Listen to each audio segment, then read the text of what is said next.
අද කතා කරන්න යන්නේ ඇල්කොහොල ගැන. ඇල්කොහොලයක් කියලා කියන්නේ sp3 මුහුම්කරණයට ලක් වෙලා තියෙන කාබන් පරමාණුවකට සම්බන්ධ OH කාණ්ඩයක් තියෙන සංයෝග. එතකොට sp3 මුහුම්කරණයට භාජනය වෙලා තියෙනවා කියන්නේ මොකද්ද? අපි සාමාන්‍යයෙන් දන්නවා මුහුම්කරණ තුනක් තියෙනවා. sp, sp2, sp3. එතකොට sp3 මුහුම්කරණයට භාජනය වෙලා තියෙනවා කියලා කියන්නේ සිග්මා බන්ධන 4ක් සම්බන්ධ වෙලා තියෙනවා කාබන් පරමාණුවට. එතකොට එයින් එක සිග්මා බන්ධනයකට සම්බන්ධ වෙච්ච කාණ්ඩය OH කාණ්ඩයක් වුණාම තමයි ඒ සංයෝගය ඇල්කොහොලයක් වෙන්නේ. එතකොට අද අපි කතා කරන්න යන්නේ ඇල්කොහොල ගැනනේ. ඇල්කොහොල ගත්තම ලොකු වර්ගීකරණයක් අපිට පෙන්වන්න පුළුවන්. අපි ඒ අතරින් ටිකක් තමයි කතා කරන්නේ. එතකොට ඉස්සෙල්ලම ගත්තොත් කාබන් පරමාණුවට සම්බන්ධ වෙලා තියෙන OH කාණ්ඩ ගාන අනුව අපිට වර්ගීකරණය කරන්න පුළුවන් ඇල්කොහොල. එතකොට ඉස්සෙල්ලම අපිට කතා කරන්න පුළුවන් OH කාණ්ඩ එකක් සම්බන්ධ වෙලා තියෙනවා නම් අපි ඒවට කියනවා මොනොහයිඩ්‍රික ඇල්කොහොල කියලා. ඒ වගේම OH කාණ්ඩ දෙකක් සම්බන්ධ වෙලා තියෙනවා නම් ඩයිහයිඩ්‍රික ඇල්කොහොල, තුනක් සම්බන්ධ වෙලා තියෙනවා නම් ට්‍රයිහයිඩ්‍රික ඇල්කොහොල, හතරක් සම්බන්ධ වෙලා තියෙනවා නම් ට්‍රයිහයිඩ්‍රික ඇල්කොහොල. එතකොට මොනොහයිඩ්‍රික ඇල්කොහොල ගත්තම ඒකත් අපිට තව කොටස් තුනකට බෙදන්න පුළුවන්. ඒකෙදි අපි කතා කරනවා ප්‍රාථමික ඇල්කොහොල, ද්විතීයික ඇල්කොහොල සහ තෘතීයික ඇල්කොහොල. ප්‍රාථමික ඇල්කොහොලයක් කියලා කියන්නේ මොකක්ද? ප්‍රාථමික ඇල්කොහොලයකදී තියෙන්නේ OH කාණ්ඩ එකයි. හැබැයි R කාණ්ඩයකකුත් සම්බන්ධ වෙලා තියෙනවා. අනිත් දෙක හයිඩ්‍රජන්. ඒක තමයි ප්‍රාථමික ඇල්කොහොලයක් අඳුර ගන්න පුළුවන් විදිය. ඒ වගේම ද්විතීයික ඇල්කොහොලයක් කියලා කියන්නේ R කාණ්ඩ දෙකක් තියෙනවා එතන. හැබැයි OH කාණ්ඩ එකයි. මේ හැම අවස්ථාවකදීම OH කාණ්ඩ එකයි. ඒකනේ මේක මොනොහයිඩ්‍රික ඇල්කොහොලයක් වෙන්නේ. එතකොට OH කාණ්ඩ එකයි තියෙන්නේ. හැබැයි R කාණ්ඩ ප්‍රමාණය වෙනස් වෙනවා. එතකොට ඒ අනුව තමයි ප්‍රාථමික, ද්විතීයික, තෘතීයික කියලා අපි කොටස් තුනකට වෙන් කරන්නේ. ඒතකොට ප්‍රාථමික ඇල්කොහොල වල R කාණ්ඩ එකයි, ද්විතීයික ඇල්කොහොල වල R කාණ්ඩ දෙකයි, තෘතීයික ඇල්කොහොල වල R කාණ්ඩ තුනයි. එතකොට මේ තුනම මොනොහයිඩ්‍රික ඇල්කොහොල ගණයට වැටෙනවා OH කාණ්ඩ එකක් සම්බන්ධ ඇල්කොහොලයක් විදියට. ඊළඟට අපි කතා කරන්න යනවා ඇල්කොහොල වල භෞතික ගුණ. එතකොට භෞතික ගුණ ගැන කතා කරද්දී අපි බන්ධන ගැන කතා කරන්න ඕනේ. එතකොට ඇල්කොහොලයක් ගත්තම ඇල්කොහොලයක තියෙන ක්‍රියාකාරී කාණ්ඩය OH කාණ්ඩයනේ. එතකොට මේ OH කාණ්ඩය OH බන්ධනය කියලා කියන්නේ ද්‍රවීය බන්ධනයක්. මේකේ ඔක්සිජන්ට සුළු ඍණ ආරෝපණයකුත් හයිඩ්‍රජන්ට සුළු ධන ආරෝපණයකුත් ලැබිලා තියෙනවා. මේක අයනික බන්ධනයක් තරම් ප්‍රබල නැති වුණත් යම්කිසි ද්‍රවීයතාවයක් තියෙනවා. ඒ කියන්නේ ආරෝපණ අසමානව බෙදී යාමක් තියෙනවා. ඒකට තමයි අපි ද්‍රවීකරණය වෙනවා කියන්නේ. එතකොට මෙන්න මේ වගේ ද්‍රවීකරණයක් තියෙද්දී බන්ධනයක අන්තර් අණුක බන්ධන ඇති වෙන්න පුළුවන්. අණු අතර. ඒ කියන්නේ අන්තක් අණුක කියලා කියන්නේ අපි අණුව ඇතුළේනේ. අණුව ඇතුළේ තියෙන බන්ධනනේ මේ සිග්මා බන්ධන, ෆයි බන්ධන කියලා අපි කතා කරන්නේ. අණුවෙන් එළියේ තියෙන බන්ධන අන්තර් අණුක බන්ධන ඇති වෙන්න හේතුවක් වෙනවා මෙන්න මේ ද්‍රවීකරණය. OH ද්‍රවීකරණය ඒකට හේතුවක් වෙනවා. එතකොට මේ ඔක්සිජන්නේ තියෙන්නේ මෙයාට ඔක්සිජනුයි හයිඩ්‍රජනුයි. එතකොට මේ ඔක්සිජන් හයිඩ්‍රජන් එක කියන්නේ එක අණුවක තියෙන ඔක්සිජන් තවත් අණුවක තියෙන හයිඩ්‍රජන් එක ඇති කරගන්නව බන්ධනයක්. මේක හයිඩ්‍රජන් බන්ධනයක් කියලා අපි හඳුන්වනවා. සාමාන්‍යයෙන් මේක ද්‍රවීය අන්තර්ක්‍රියාවක් තමයි. හැබැයි මේක වඩා ප්‍රබලයි. ඒක නිසා අපි මේක හයිඩ්‍රජන් බන්ධනයක් කියලා හඳුන්වනවා. අපි සාමාන්‍යයෙන් හයිඩ්‍රජන් බන්ධන ඇති වෙනවා කියලා කියන්නේ නයිට්‍රජන්, ඔක්සිජන් සහ ෆ්ලෝරීන් වගේ පරමාණු එක්ක හයිඩ්‍රජන් ඇති කරගන්න බන්ධන වලට අපි කියනවා හයිඩ්‍රජන් බන්ධන කියලා. එතන මෙතන තියෙන ඔක්සිජන්නේ. ඔක්සිජන් මේ තුන් දෙනාගෙන් එක්කෙනෙක්නේ. එතකොට ඔක්සිජන් හයිඩ්‍රජන් සමග වෙනත් අණුවක හයිඩ්‍රජන් සමග ඇති කරගන්න අන්තර් අණුක බන්ධනයට අපි කියනවා හයිඩ්‍රජන් බන්ධන කියලා. මෙන්න මේ හයිඩ්‍රජන් බන්ධනය ගත්තම සාමාන්‍ය ද්‍රවීය අන්තර්ක්‍රියාවකට වඩා ප්‍රබල බන්ධන ලක්ෂණ පෙන්වනවා. එතකොට මෙයාගේ බන්ධන ශක්තිය වැඩි. එතකොට මොකද වෙන්නේ? බන්ධන ශක්තිය වැඩි වුණාම එයාගේ තාපාංක ද්‍රවාංක වැඩි වෙනවා. එතකොට ඇල්කොහොල වල තාපාංකය ගත්තොත් සාපේක්ෂව අනිත් ක්‍රියාකාරී කාණ්ඩ වලට වඩා තාපාංකය වැඩි වෙන්න ඕනේ. හයිඩ්‍රජන් බන්ධන තියෙනවනේ. ඇල්කොහොල වල තාපාංක සසඳද්දී ඇල්කොහොලයක් ඊතරයක් ඇල්කේනයක් වගේ තුනක් ගත්තොත් ඇල්කොහොලයක සාමාන්‍ය තාපාංකය වැඩි ඊතරයකට වඩා. ඊට වඩා අඩුයි ඇල්කේනයක තාපාංකය. ඒකට හේතුව ඇල්කොහොල වල අන්තාරාණුක හයිඩ්‍රජන් බන්ධන තියෙනවා. අපි කලින් කතා කරේ හයිඩ්‍රජන් බන්ධනයක් කියලා කියන්නේ ප්‍රබල බන්ධනයක්. එතකොට එයාගේ බන්ධන ශක්තිය බිඳින්න ලොකු තාපයක් දෙන්න ඕනේ. ඒක නිසා ඇල්කොහොල වල තාපාංකය වැඩි ඊතර සහ ඇල්කේන වලට වඩා. මොකද ඊතර ඇල්කේන අතර එහෙම හයිඩ්‍රජන් බන්ධන නැහැ. එතකොට ඒ දෙන්නට වඩා තාපාංකය වැඩි වෙනවා ඇල්කොහොල වල. ඒකට හේතුව ප්‍රබල අන්තාරාණුක හයිඩ්‍රජන් බන්ධන තියෙන නිසා. මේ තුන් දෙනාගෙම ආසන්න වශයෙන් සාපේක්ෂ අණුක ස්කන්ධ සමානයි ආසන්න වශයෙන්. එතකොට ඒ වුණාට මෙයාගේ අන්තාරාණුක හයිඩ්‍රජන් බන්ධන නිසා එතනෝල් වල මොනවාද තාපාංකය වැඩි වෙලා තියෙනවා. ඊළඟට අපි සංසන්දනය කරමු ඇල්කොහොලම වර්ග තුනක්. හැබැයි මෙයාලගේ කාබන් දාමය දිග වෙනස් වෙලා තියෙනවා. OH කාණ්ඩ එකයි තුන් දෙනාටම තියෙන්නේ. හැබැයි කාබන් දාමේ දිග වෙනස් වීම අනුව මෙයාලගේ තාපාංකය කොහොමද වෙනස් වෙන්නේ? තාපාංකයට බලපාන්නේ ද්විතීක අන්තර්ක්‍රියා. එතකොට ද්විතීක අන්තර්ක්‍රියා දැන් අපි කලින් කතා කරේ ඇල්කොහොල වලට පොදු ද්විතීක අන්තර්ක්‍රියාව මොකද්ද? හයිඩ්‍රජන් බන්ධනනේ. හැබැයි අපිට හයිඩ්‍රජන් බන්ධන වලින් මේ තුන් දෙනාව සංසන්දනය කරන්න පුළුවන්ද? බෑනේ.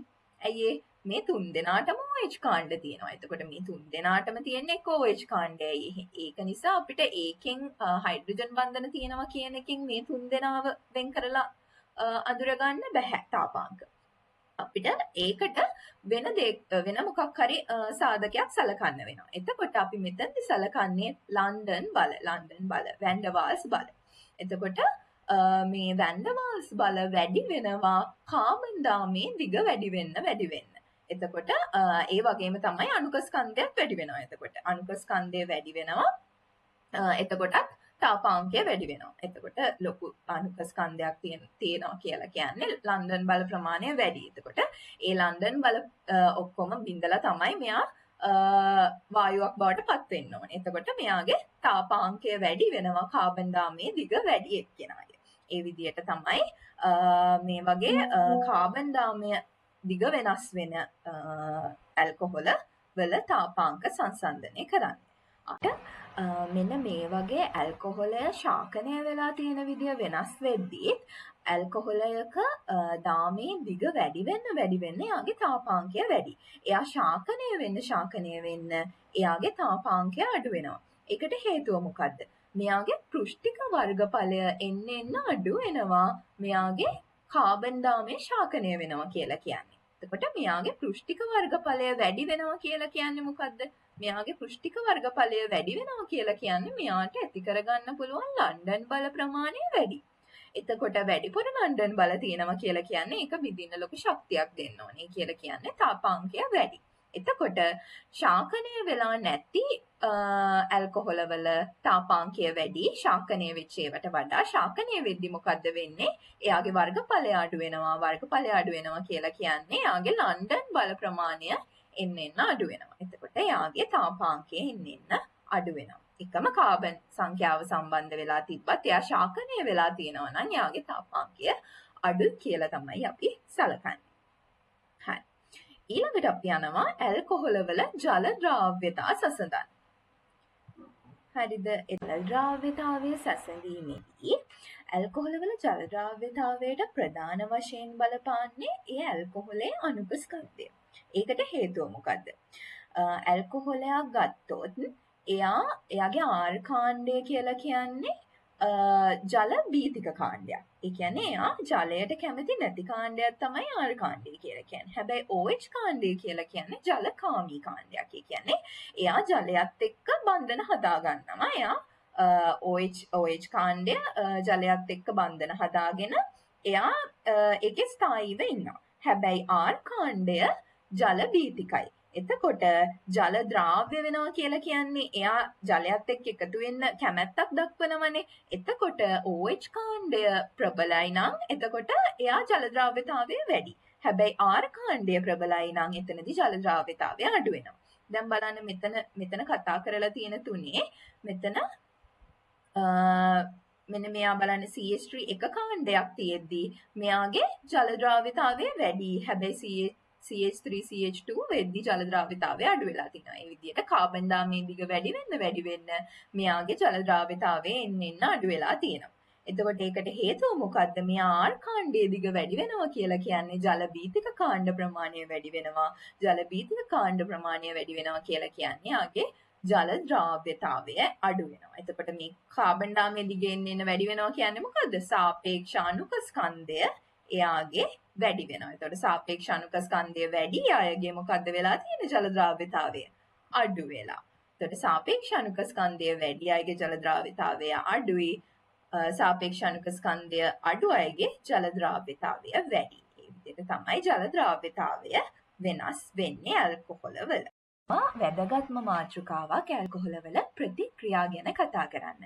ඇල්කොහොලවල ප්‍රතික්‍රියා ගත්තම ප්‍රධාන වශයෙන් කොටස් කීපයක් අපිට කතා කරන්න පුළුවන්. ඒකෙන් පළවෙනි ප්‍රතික්‍රියා වර්ගය තමයි OH බන්ධනය බිඳීම ආශ්‍රිත ප්‍රතික්‍රියා.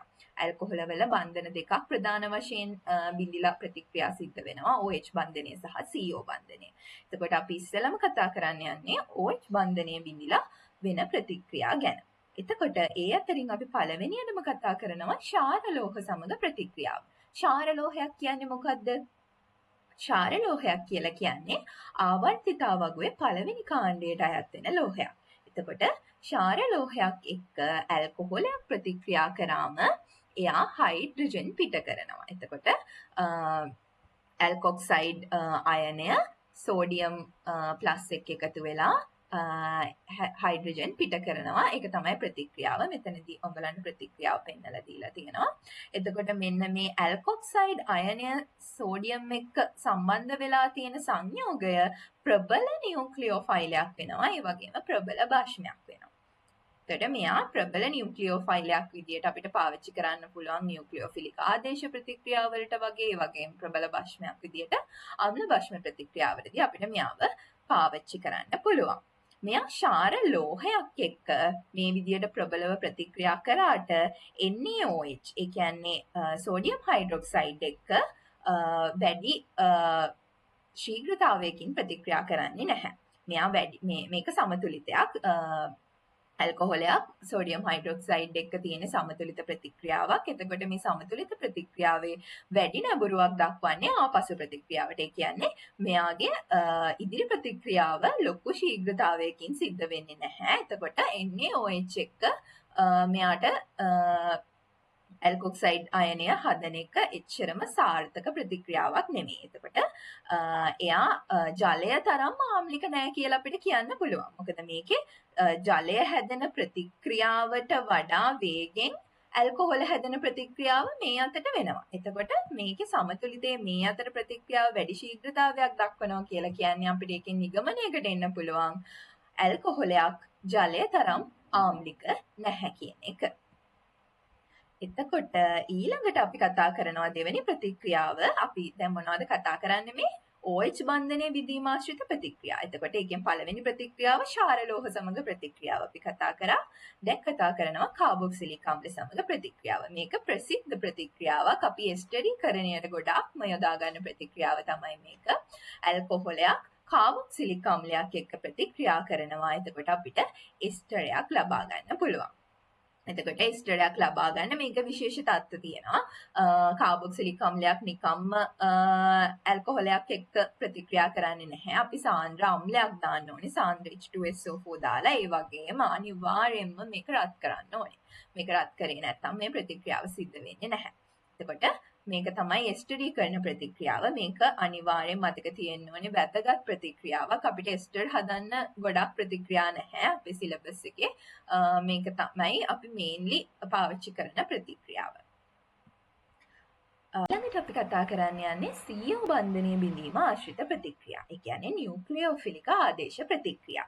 අපි දැන් බලමු එයිමියාට නියුක්ලියෝෆිලික ආදේශ ප්‍රතික්‍රියාවක් කියන්නේ කියලා. හරිද? එතකොට පළවෙනි ප්‍රතික්‍රියාව විදියට දීලා තියෙනවා හයිඩ්‍රජන් හේලයිඩ් සමග ප්‍රතික්‍රියාව. හේලයිඩයක් කියන්නේ මොකද්ද?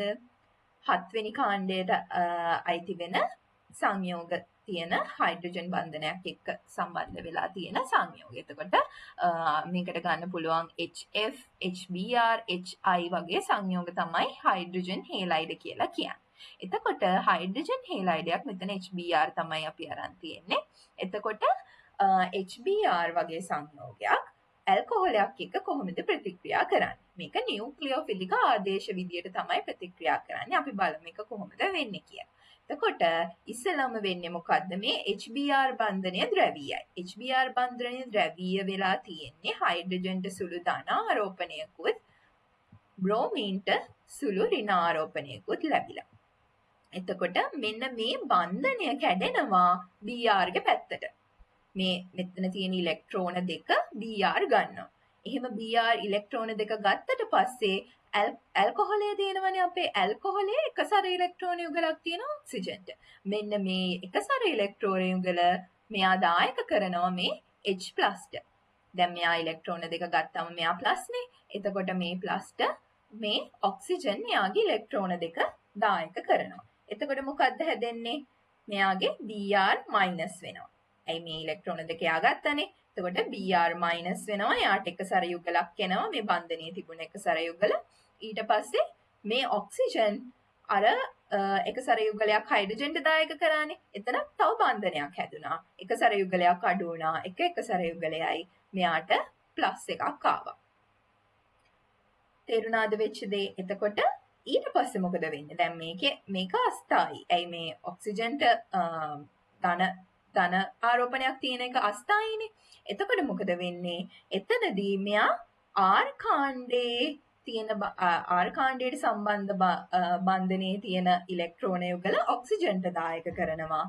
R කාණ්ඩය එතකොට මොකද වෙන්නේ? ප්ලස් වෙනවා. එයාට තිබුණ තිබුණ බන්ධනයේ ඉලෙක්ට්‍රෝන දෙකනේ ගත්තේ මෙයා. එතකොට මෙයා ප්ලස් වෙනවා. මේ Br එක Br මයිනස් නේ තියෙන්නේ. Brට ඉලෙක්ට්‍රෝන වැඩිනේ. එයාගේ මයිනස් එකේ ඉලෙක්ට්‍රෝන එයා මේ R කාණ්ඩයට දායක කරලා ඒ දෙන්න බන්ධනයක් හදනවා. එතකොට මෙන්න මෙයා H2O විදියට අයින් වෙලා යනවා. බලන්න එතකොට අන්තිමට මොකද වෙලා තියෙන්නේ? ඇල්කොහොලය මොකද වෙලා තියෙන්නේ? හයිඩ්‍රජන් හේලයිඩයෙන් ලැබිච්ච හේලයිඩ කාණ්ඩය සම්බන්ධ වෙලා තියෙනවා මේකේ OH කාණ්ඩය වෙනුවට. එතකොට මේක තමයි ප්‍රතික්‍රියාවේ අවසාන ඵලය. එතකොට මෙතනදී ඉවත් වෙච්ච කාණ්ඩය මොකද්ද? OH විදියට ඉවත් වෙලා තියෙන්නේ නැහැ. එයා H අරගෙන මේ හයිඩ්‍රජන් හේලයිඩේ H අරගෙන එයා H2O විදියට තමයි ඉවත් වෙලා තියෙන්නේ. එතකොට ජලය විදියට තමයි ඉවත් වෙලා තියෙන්නේ මෙතනදී OH කාණ්ඩය. එතකොට Br කාණ්ඩයක් සම්බන්ධ වෙලා තියෙනවා. එතකොට මෙතනදී නියුක්ලියෝෆයිලය විදියට අපි ගන්න Br- හැරෙනවා මේ කාණ්ඩය H2O. එතකොට මේකට නියුක්ලියෝෆයිලයක් කියන්නේ අපි. නියුක්ලියෝෆයිල කියලා කියන්නේ අපි න්‍යෂ්ටිකාමී අයට. නියුක්ලියස් එක කියලා කියන්නේ න්‍යෂ්ටියනේ. එතකොට නියුක්ලියෝෆිලික් කියන්නේ එයා කැමති. ඒ කියන්නේ න්‍යෂ්ටියට කැමති කාණ්ඩ වලට අපි කියනවා නියුක්ලියෝෆයිල කියලා. එතකොට මෙතනදී Br- කියලා කියන්නේ නියුක්ලියෝෆයිලයක්. එයා මේ ප්ලස් එකට තමයි ආකර්ෂණය වෙන්නේ. කියන්නේ මෙයාගේ මොනවාද? න්‍යෂ්ටියට තමයි ආකර්ෂණය වෙන්නේ Br- එක. එතකොට මෙතනදී මෙයාගේ නියුක්ලියෝෆයිලයක් තමයි මේ R කාණ්ඩයට පහර දෙන්නේ. එතකොට මෙයා නියුක්ලියෝෆයිලයකින් ආදේශ වෙනවා R කාණ්ඩය. එතකොට මේක නියුක්ලියෝෆිලික ආදේශ ප්‍රතික්‍රියාවක්. හරි. එතකොට දැන් අපි කතා කරානේ හයිඩ්‍රජන් හේලයිඩ ගැන. හයිඩ්‍රජන් හේලයිඩ වලින් එක හයිඩ්‍රජන් හේලයිඩයක් තමයි HCl. එතකොට HCl මේ ඇල්කොහොල් එක ප්‍රතික්‍රියා කරන්නේ ලුවිස් අම්ල හමුවේ විතරයි. එයා සාමාන්‍ය තත්ත්වයට ප්‍රතික්‍රියා කරන්නේ නැහැ. එයාට උත්ප්‍රේරකයක් විදියට ලුවිස් අම්ලයක් ඕනේ. අපි සාමාන්‍යයෙන් පාවිච්චි කරන්නේ සිංක් ක්ලෝරයිඩ්. එතකොට ඇල්කොහොලයකට HCl දානවා නම් අපි සිංක් ක්ලෝරයිඩ් උත්ප්‍රේරකය යොදා ගන්නවා. එයාගේ මේ නියුක්ලියෝෆිලික ආදේශ ප්‍රතික්‍රියාව සිද්ධ වෙන්නේ. මේ සිංක් ක්ලෝරයිඩ් උත්ප්‍රේරකය දාලා HCl සමග ප්‍රතික්‍රියා කරන ප්‍රතික්‍රියාව යොදා ගන්න පුළුවන් හඳුනා ගැනීමේ පරීක්ෂණයක් විදිහට ඇල්කොහොල. ඇල්කොහොල අපි ප්‍රධාන වශයෙන් වර්ග තුනක් කතා කරානේ. ප්‍රාථමික ඇල්කොහොල, ද්විතීයික ඇල්කොහොල, තෘතීයික ඇල්කොහොල කියලා.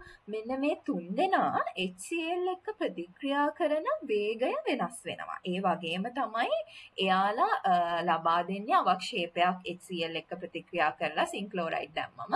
එතකොට ඒ අවක්ෂේපය ලබා දෙන්න ගත වෙන කාලය එකිනෙකට වෙනස්. එතකොට අපිට මේ ඒ කාලය අනුව අපිට වෙන් කරන්න පුළුවන් මෙයා ප්‍රාථමික ඇල්කොහොලයක්ද, ද්විතීයික ඇල්කොහොලයක්ද, තෘතීයික ඇල්කොහොලයක්ද කියලා. එතකොට සාමාන්‍යයෙන් නම් ප්‍රාථමික ඇල්කොහොල HCl එක ප්‍රතික්‍රියා කරන්නේ සෙමින්. එතකොට මෙයාගේ ආවිලතාවය කියලා කියන්නේ අවක්ෂේපය ලබා දෙන්නේ ගොඩක් හෙමින්. හැබැයි ද්විතීයික ඇල්කොහොලයක් ගත්තොත් ද්විතීයික ඇල්කොහොල මධ්‍යස්ථ වේගයකින් ප්‍රතික්‍රියා කරලා එයා ආවිලතාවය ලබා දෙනවා. හැබැයි තෘතීයික ඇල්කොහොල ගත්තොත් එයා ඊටම වේගයෙන් ප්‍රතික්‍රියා කරලා ඉක්මනට අවක්ෂේපයක් ලබා දෙනවා. එතකොට ඉක්මනට අවක්ෂේපයක් ලබා දෙනවා කියලා කියන්නේ එයා තෘතීයික ඇල්කොහොලයක් කියලා අපිට අඳුර ගන්න පුළුවන්. එතකොට මෙතනදී උත්ප්‍රේරකයේ විදිහට පාවිච්චි කරන්නේ සින්ක්ලෝරයිඩ් කියන ලුයිස් අම්ලය.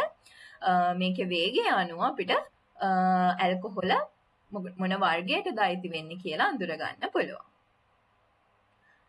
ඊළඟට අපි යනවා phosphorus trihalide එක ප්‍රතික්‍රියාව ඇල්කොහොල. එතකොට PCl3, PBr3 වගේ ඒවත් එක්ක ඇල්කොහොල ප්‍රතික්‍රියා කරලා එයාගේ ඇල්කයිල් හේලයිඩ් එක ලබා දෙනවා. ඇල්කයිල් හේලයිඩ් එක සමග එයා මෙන්න මේ අම්ලය ලබා දෙනවා. එතකොට phosphorus trihalide එක ප්‍රතික්‍රියාවේ විදියට යන්නේ. ඊළඟට phosphorus pentachloride එක PCl5 වගේ එකක් එක්ක ඇල්කොහොල ප්‍රතික්‍රියා කරලා ඒ ලබා දෙන්නේ ඇල්කයිල් හේලයිඩයක්. ඇල්කයිල් හේලයිඩය POCl3 සහ HCl ලබා දෙනවා. ඊළඟට අපි යනවා ඉවත් වීමේ ප්‍රතික්‍රියා. ඇල්කොහොලයක් ඉවත් වීමේ ප්‍රතික්‍රියාවලට භාජනය වෙන්නත් පුළුවන්. මෙතනදී අපි පාවිච්චි කරන reagents වෙනස් වෙනවා. එතකොට සාන්ද්‍ර H2SO4 රත් කරලා පාවිච්චි කරත් අපිට මේ ඉවත් වීමේ ප්‍රතික්‍රියාව ගන්න පුළුවන්. ඒ වගේම නිර්ජලීය Al2O3 පාවිච්චි කළත් අපිට මේ ඉවත් වීමේ ප්‍රතික්‍රියාව ලබා ගන්න පුළුවන්. එතකොට මෙතනදි වෙන්නේ OH කාණ්ඩය, මෙතන කාබන්ගේ OH කාණ්ඩයයි, මේ කාබන්ගේ හයිඩ්‍රජනුයි ඉවත් වෙනවා ජලාණුවක් විදියට ඉවත් වෙලා මෙතන ෆයි බන්ධනයක් ඇති වෙනවා. එතකොට මෙතනදී ඇල්කීනයක් තමයි ඇති වෙන්නේ. එතකොට ඇල්කොහොල් එකකින් ඇල්කීනයක් ඇති වෙන්න මෙන්න මේ reagents දෙක අපිට යොදා ගන්න පුළුවන්. සාන්ද්‍ර H2SO4 රත් කරලා එහෙම නැත්නම් නිර්ජලීය Al2O3 පාවිච්චි කරන්න පුළුවන්. ඊළඟ ප්‍රතික්‍රියා වර්ගය තමයි ඇල්කොහොල වල ඔක්සිකරණය. ඔක්සිකරණය කියලා කියන්නේ මොකද්ද? මෙතනදී එයාගේ ඔක්සිකරණ අංකය වැඩි වෙන්න ඕනේ. එතකොට OH එතකොට ඇල්කොහොල් එක මෙතනදී ඇල්ඩිහයිඩ් එකක් බවට පත් වෙනවා. ඇල්ඩිහයිඩ් එක කාබොක්සිලික් අම්ලයක් බවට පත් වෙනවා. මේක පිළිවෙලින් වෙන ප්‍රතික්‍රියාවක්. එතකොට මෙතනදී පාවිච්චි කරන්න පුළුවන් reagents තමයි H+KMnO4 පාවිච්චි කරන්න පුළුවන්. එහෙමත් නැත්නම් H+K2Cr2O7 පාවිච්චි කරන්න පුළුවන්. එහෙමත් නැත්නම් H+CrO3 පාවිච්චි කරන්න පුළුවන්. ඔයාලට මේ ප්‍රතික්‍රියාව කාබොක්සිලික් අම්ලයක් දක්වා යවන්න ඕනේ නැත්නම් ඇල්කොහොලය ඇල්ඩිහයිඩ් එකකින් නවත්ත ගන්න ඕනේ නම් අපි පාවිච්චි කරන reagent එක තමයි PCC. PCC කියන්නේ පිරිඩීනියම් ක්ලෝරෝක්ලෝරයිඩ්. එතකොට පිරිඩීනියම් ක්ලෝරෝක්ලෝරයිඩ් අපි පාවිච්චි කරනවා ඇල්කොහොල් එකකින් ඇල්ඩිහයිඩ් එකක් ගන්න. එතකොට මෙතනදී වෙන ප්‍රතික්‍රියාවේදී මේක ඇල්ඩිහයිඩ් එකකින් නවතිනවා මොනවාද කාබොක්සිලික් අම්ලයක් බවට පත් කරන්න බෑ. මෙන්න මේ reagents තුන පාවිච්චි කරාම එයා කාබොක්සිලික් අම්ලයක් බවටත් යනවා. එතකොට මෙන්න මේ ඔක්සිකරණය ප්‍රාථමික ඇල්කොහොල වලටත් මේ ඔක්සිකරණය පාවිච්චි කරන්න පුළුවන්. අපිට ද්විතීයික ඇල්කොහොල වලටත් පාවිච්චි කරන්න පුළුවන්. හැබැයි ප්‍රාථමික ඇල්කොහොල ගත්තොත් ප්‍රාථමික ඇල්කොහොල වලින් අපිට කාබොක්සිලික් අම්ලයක් හදාගන්න පුළුවන් ඔක්සිකරණය කළා. හැබැයි ද්විතීයික ඇල්කොහොලයක් ගත්තොත් ද්විතීයික ඇල්කොහොල වලින් අපිට කාබොක්සිලික් අම්ලයක් ගන්න බෑ. මෙයා අනිවාර්යයෙන්ම කීටෝන් එකකට තමයි පත් වෙන්නේ. මෙයා ඇල්ඩිහයිඩයක් කරන්නත් බෑ. කීටෝන් එකක් තමයි ඔක්සිකරණයෙන් ලැබෙන්නේ. ත්‍රිතීක ඇල්කොහොල ගත්තොත් ත්‍ෘතීක ඇල්කොහොල සාමාන්‍ය තත්ත්වයටදී ඔක්සිකරණය වෙන්නේ නැහැ.